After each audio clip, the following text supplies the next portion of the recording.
अस्सलाम वालेकुम स्टूडेंट, उम्मीद करता हूँ आप सब खैरियत से होंगे।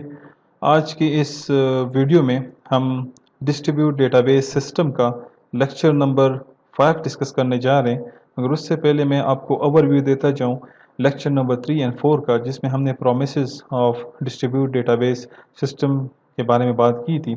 उसमें जो पहला प्रॉमिस था, जो इसका एडवांटेज था, जो इसकी क्वालिटी है, वो है ट्रांसपेरेंसी। ट्रांसपेरेंसी में हम क्या करते हैं बेटा, सिंपली आपको बताता जाऊँ, जिसमें हम हाइड करते हैं इम्प्लीमेंटेशन डिटेल को यूज़र से। फिर ट्रांसपेरेंसी का जो पहला टाइप था वो था डेटा इंडिपेंडेंसी। अब डेटा इंडिपेंडेंसी वो ट्रांसपेरेंसी है जो कि एग्जिस्ट करती है डिस्ट्रीब्यूट डेटाबेस सिस्टम में भी एंड डेटाबेस सिस्टम में भी।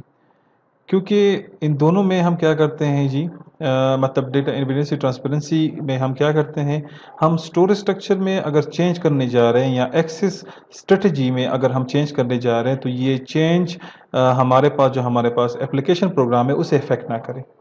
दोनों में हम डेटा को प्रोटेक्ट कर रहे हैं, हाइड कर रहे हैं डेटा को, कि भाई हम अगर स्टोरेज स्ट्रक्चर में चेंज करने जा रहे हैं तो वो चेंज जो हो रहा है वो उससे हमारा एप्लीकेशन प्रोग्राम पे कोई असर ना पड़े। फिर इसमें हमने दो इसके टाइप डिस्कस किए थे, जो कि था logical data independency and physical data independency. Logical data independency में हमने डिस्कस किया था कि अगर हम लॉजिकल स्ट्रक्चर ऑफ डेटाबेस में चेंज करने जा रहे हैं तो इससे हमारा जो एक्सटर्नल व्यू है या जो हमारा एप्लीकेशन प्रोग्राम है वो क्या हो, इफेक्ट ना हो। ठीक है बेटा। दूसरा हमने फिजिकल डिटर्मिनेसी की बात की थी कि भाई जो हम फिजिकली मतलब स्टोरेज का स्टोरेज में चेंज करना चाह रहे हैं, उसकी लोकेशन चेंज करना चाह रहे हैं, उसमें इंडेक्स इम्प्लीमेंटेशन कर रहे हैं, ठीक है ना बेटा, तो उससे हमारा लॉजिकल स्ट्रक्चर जो है वो इफेक्ट ना हो। तो बात वही है जिस तरह आपने डीबीएमएस में पढ़ा था कि भाई लॉजिकल डेटा इम्प्लीमेंटेशन में क्या होता है कि कंसेप्चुअल स्कीमा में आप चेंज कर रहे हैं तो वो चेंज जो आप कर रहे हैं वो आपके पास वो इफेक्ट ना करे एक्सटर्नल स्कीमा को, ठीक है। और फिजिकल डेटा इंडिपेंडेंसी में सिंपली ये होगा कि अगर आप इंटरनल स्कीमा में चेंज कर रहे हैं तो वो आपके पास कंसेप्चुअल स्कीमा को इफेक्ट ना करे, ठीक है बेटा। तो लॉजिकल डेटा इंडिपेंडेंसी में लॉजिकल स्ट्रक्चर में अगर आप चेंज कर रहे हैं तो उससे आपके पास एप्लीकेशन प्रोग्राम जो है उसके ऊपर इफेक्ट ना पड़े। और अगर आप फिजिकल डेटा इंडिपेंडेंसी की बात कर रहे हैं तो उसमें अगर आप स्टोरेज स्ट्रक्चर में चेंज कर रहे हैं तो तब भी आपके पास लॉजिकल स्ट्रक्चर में उसका इफेक्ट ना पड़े, ठीक है ना, यानी यूजर को पता ही ना चले। दूसरा जो हमने इंपॉर्टेंट ट्रांसपेरेंसी डिस्कस की थी वो थी नेटवर्क और डिस्ट्रीब्यूशन ट्रांसपेरेंसी। नेटवर्क ट्रांसपेरेंसी में सिंपली हम क्या करते थे, हम इंस्टेंस जो मौजूदगी है नेटवर्क की उसे हाइड करते थे, यूज़र को पता ना चले, ठीक है ना। नेटवर्क को हम हाइड कर लेते थे। इसके हमने दो टाइप्स पढ़े थे फिर, location transparency and naming transparency. Location transparency में हम लोकेशन हाइड कर रहे थे कि किस लोकेशन से डेटा आ रहा है, हालांकि यूज़र को पता होता है कि डेटा फ्रेगमेंटेड है, मगर लोकेशन हम उससे हाइड कर लेते थे। नेमिंग ट्रांसपेरेंसी में ये था कि भाई हर एक जो आपके पास टेबल है डेटाबेस में उसका डिफरेंट नेम होगा, क्योंकि अगर आपके पास दो कैंपसेस है नॉर्दर्न यूनिवर्सिटी की, नौशेरा और पेशावर, तो नौशेरा और पेशावर में अगर स्टूडेंट टेबल का नाम दोनों में स्टूडेंट ही है तो फिर जब आप क्यूरी टाइप करेंगे और डेटा उठाएंगे तो शायद नौशेरा के बजाय पेशावर का डेटा आपको शो करवाए। तो इसलिए हमने इन दोनों के नाम को क्या रखना है, डिफरेंट रखना है, ठीक है ना, यूनिक होने चाहिए। तो यहाँ पे स्टूडेंट है तो वहाँ पे स्टूडेंट वन होना चाहिए, ठीक है। अगर आपके पास नेमिंग ट्रांसपेरेंसी आपने नहीं यूज़ की तो फिर क्या होगा, फिर आपने लोकेशन नेम को इम्बेड करना होगा, क्योंकि मुझे स्टूडेंट का रिकॉर्ड जो चाहिए वो नौशेरा वाला चाहिए। तो यहाँ पे आप लोकेशन इम्बेड करेंगे, लोकेशन नेम को डालेंगे तो तभी आपको पास नौशेरा का रिकॉर्ड आएगा, अगर आपने नेमिंग ट्रांसपेरेंसी को यूज़ नहीं किया, ठीक है जी। फिर हमने रेप्लिकेशन ट्रांसपेरेंसी की बात की थी, और रेप्लिकेशन ट्रांसपेरेंसी में ये था कि रिमोट साइट को हम लोकल साइट बना रहे हैं तो हम क्या करते थे, हम फुल डेटाबेस की कॉपी हर एक साइट के ऊपर रख लेते थे। अगर साइट वो 2 डाउन होता तो साइट 2 की कॉपी आपके पास साइट 1 में मौजूद थी, तो साइट 1 इजीली उसका डेटा ले सकता था। या अगर साइट 3 को साइट 2 का डेटा चाहिए और साइट 2 डाउन है तो साइट 2 का डेटा साइट 1 से उठा लेता था। ये रेप्लिकेटेड पेशेंट जिसे हम रेप्लिकास कहते हैं, replicas full copy, redundant copy, ठीक है ना, यानी read and copy of data, आप फुल कॉपी जो थी डेटाबेस की वो डिफरेंट दूसरे साइट के ऊपर रख लेते थे। इसका रेप्लिकेशन ट्रांसपेरेंसी, ठीक है ना, जिसमें आप क्या करते हैं, रिमोट साइट को लोकल साइट बना लेते थे। ये मैंने आपको डिस्कस किया था डिटेल में। फिर हम आ जाते थे फ्रेगमेंटेशन ट्रांसपेरेंसी के ऊपर।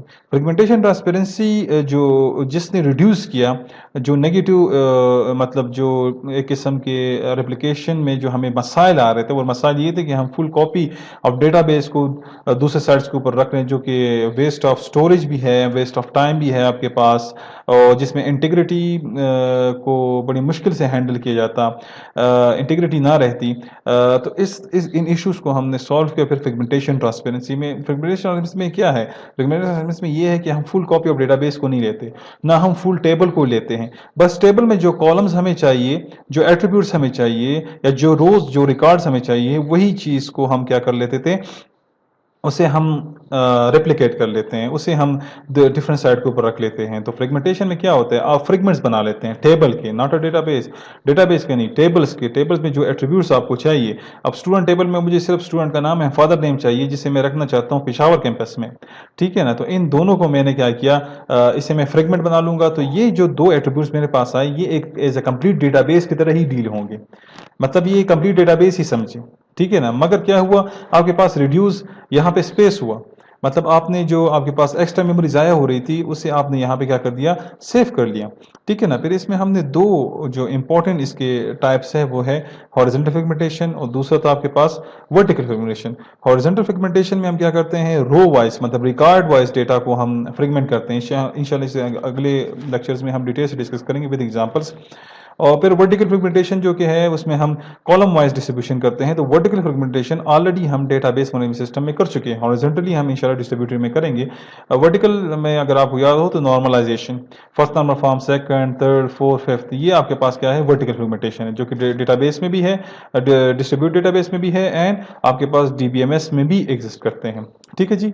तो ये इंपॉर्टेंट पॉइंट्स थे, ट्रांसपेरेंसी के लिए थे, ये फर्स्ट प्रॉमिस था आपके पास डिस्ट्रीब्यूट डेटाबेस सिस्टम का, ठीक है जी। ओवरव्यू हो गया आपके पास लेक्चर नंबर 3 एंड 4 का। अब मूव करते हैं ओवरव्यू ऑफ लेक्चर नंबर 5। पहली बात जो यहाँ पे हो रही है, reliability through distributed transaction. Reliability, distributed database system में अगर रिलायबिलिटी नहीं है, तो फिर हमें डिस्ट्रीब्यूट डेटाबेस सिस्टम की जरूरत ही नहीं है, क्योंकि यहाँ पे तो अगर डिफरेंट साइट के ऊपर हम डेटा रख रहे हैं और हमारे पास फिर भी हमारा डेटा हम एक्सेस कर नहीं पा रहे, लिंक्स डाउन है या कोई और इशू आ रहा है, तो फिर तो डिस्ट्रीब्यूटेड डेटाबेस का फायदा ही नहीं हुआ। फिर तो हमें डीबीएमएस इंस्टॉल करना चाहिए, हमें तो डेटाबेस सिस्टम की तरफ आना चाहिए, ठीक है ना। तो डिस्ट्रीब्यूटेड डेटाबेस सिस्टम के प्रॉमिस में जो सेकंड प्रॉमिस है, वो सबसे इंपॉर्टेंट ये है कि रिलायबिलिटी, के डिस्ट्रीब्यूटेड डेटाबेस सिस्टम में आपको रिलायबिलिटी मिलेगी। अब इसे डिस्कस करते हैं। Distribute DBMS are intended to improve reliability. क्या करना चाहता है, वो इंप्रूव करना चाहता है रिलायबिलिटी को, since they have replicated components and thereby eliminated single point of failure. इसकी वजह से वो रेप्लिकेटेड कंपोनेंट है यूज कर रहा है, मतलब रेप्लिकेटेड फैशन यूज कर रहा है। ये हर एक साइट का रेप्लिकेटेड कॉपी वो दूसरे साइट के ऊपर रख रहा है, या फ्रेगमेंटेड कॉपी दूसरे साइट के ऊपर रख रहा है। क्यों रख रहा है, कि वो एलिमिनेट करे सिंगल पॉइंट ऑफ फेलियर को भी। अगर साइट 2 डाउन है, तो साइट 2 की फुल कॉपी आपके पास साइट 1 में पड़ी हुई है, साइट 3 को साइट 2 का डेटा चाहिए और साइट 2 डाउन है, तो वो क्या करेगा, वो डेटा उठा देगा साइट 1 से, ठीक है ना। अगर साइट 1 डाउन है, तो साइट 1 की फुल कॉपी आपके पास साइट 2 के ऊपर पड़ी हुई है, तो साइट 3 साइट 1 का डेटा किधर से उठा देगा, साइट 2 से उठा देगा।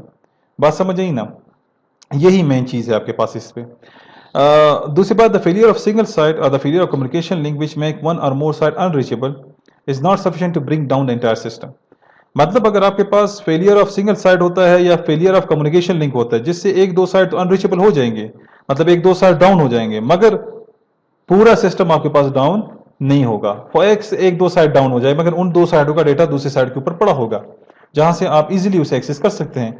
रेप्लिकेटेड फैशन में तो यही आपके पास एडवांटेज मिल रही है ना, कि मेमोरी तो आपके पास ज्यादा वेस्ट हो रही है, मगर सेकंड जो इंपॉर्टेंट बात ये है कि आपके पास पूरा का पूरा डेटाबेस मिल रहा है, पूरा का पूरा डेटा वहां से मिल रहा है दूसरी साइड से आपको, ठीक है जी। Some of data may be unreachable but with proper care user may be permitted या allowed to access other part of distribute. यानी सम ऑफ डेटा तो अनरीचेबल हो जाएगा, मगर अगर आप प्रॉपर केयर करें तो यूजर अलाउ है, यूजर प्रेमेटेड है, अलाउ है उसे कि वो एक्सेस करे other part of distribute databases, दूसरे जो साइट्स के ऊपर डेटा पड़ा है उसे वो एक्सेस कर सकता है।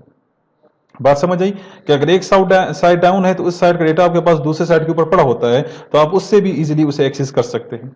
अ transaction transform consistent database state to another consistent database state, यही बात है कि ट्रांजेक्शन हो रही है तो एक कंसिस्टेंट स्टेट से आप दूसरे कंसिस्टेंट स्टेट की तरफ जा रहे हैं। Even win a number of such transaction execute concurrently, sometime call concurrency transparency.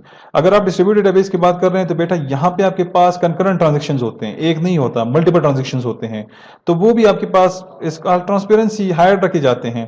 And even one the failure occur also call failure automatic, failure जो होता है वो ऑटोमेटिकली रिकवर हो जाता है वो चीज। A DBMS that provide full transaction support guarantee that concurrent execution of user transaction will not violate database consistency. यहाँ पे गारंटी है कि यूजर जो ट्रांजेक्शन है वो कभी भी वायलेट नहीं करेंगे डेटाबेस की कंसिस्टेंसी को। Obey the integrity rules specify on database, और यहाँ पे आप ओबे करेंगे इंटीग्रिटी रूल्स को। बात समझें कि रिलायबिलिटी में क्या बात हो रही है। रिलायबिलिटी की जो मेन बात यहाँ पे ये हो रही है कि आपके पास अगर एक दो साइड डाउन भी है तब भी आप अपना डेटा एक्सेस कर सकते हैं, यूजर को अलाउ है कि वो डेटा को एक्सेस करे, क्योंकि अगर एक दो साइड डाउन है तो उन साइड का डेटा आपके पास डिफरेंट और साइड्स के ऊपर पड़ा रहता है। वो तो दूसरी बात है कि मुकम्मल साइड्स ही डाउन है, ठीक है, इस तरह तो हो ही नहीं सकता। अगर दोस्त मेरे पास तीन साइड है, साइड 1 2 एंड 3, और साइड 2 डाउन है, तो साइड 2 का डेटा आपके पास साइड 1 के ऊपर पड़ा होता है, और इस तरह शायद साइड 2 का डेटा आपके पास साइड 3 के ऊपर भी पड़ा हो, ठीक है ना। हम क्योंकि हमने रेप्लिकेशन में क्या पढ़ा, रेप्लिकेशन में हमने ये पढ़ा था कि हम रिमोट साइड को लोकलाइजेशन कर, मतलब लोकल साइड के ऊपर लेकर आ रहे हैं। तो लोकल साइड के ऊपर तब आ रहा है कि ना कि हम क्या कर रहे हैं, फुल डेटाबेस की कॉपी हम दूसरे साइड के ऊपर रख रहे हैं। बात समझिए, तो ये होता है ऑर्गेनाइजेशन के रिक्वायरमेंट्स के मुताबिक। इसमें हमारे रिक्वायरमेंट्स मतलब ये ऑर्गेनाइजेशन के ऊपर डिपेंड करता है कि वो किस साइड डेटा किस साइड के ऊपर रखना चाहता है, ठीक है। ये किसके ऊपर डिपेंड करता है, ये ऑर्गेनाइजेशन के ऊपर डिपेंड करता है। तो आज के लेक्चर के आज के वीडियो में इतना काफ़ी है। इंशाल्लाह नेक्स्ट लेक्चर में हम फिर नेक्स्ट टॉपिक नेक्स्ट प्रॉमिस की तरफ मूव करेंगे, डिस्ट्रीब्यूट डेटाबेस सिस्टम की। Thank you.